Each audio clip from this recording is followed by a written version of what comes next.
अब हम हुक्मरानों की बड़ी गाड़ियों का बोझ नहीं उठा सकते, जागीरदारों पर टैक्स लगाया जाए। मीर जमात इस्लामी हाफिज नईमुर रहमान की प्रेस कॉन्फ्रेंस, बोले कि ये हड़ताल पूरे पाकिस्तान की थी। लोग हुक्मरानों की पॉलिसियों से तंग आ चुके। जमात इस्लामी की जिद्दोजहद अवाम के हुकूक के लिए अगले लाहेमल का ऐलान करेंगे।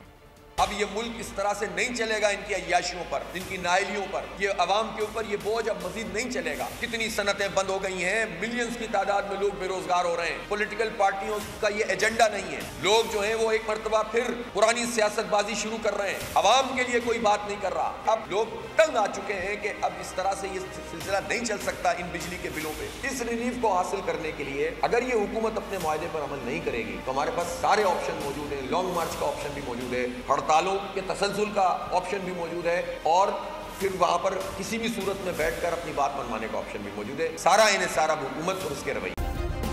सब्सक्राइब करें और बेल दबाएं ताकि कोई खबर रह न जाए।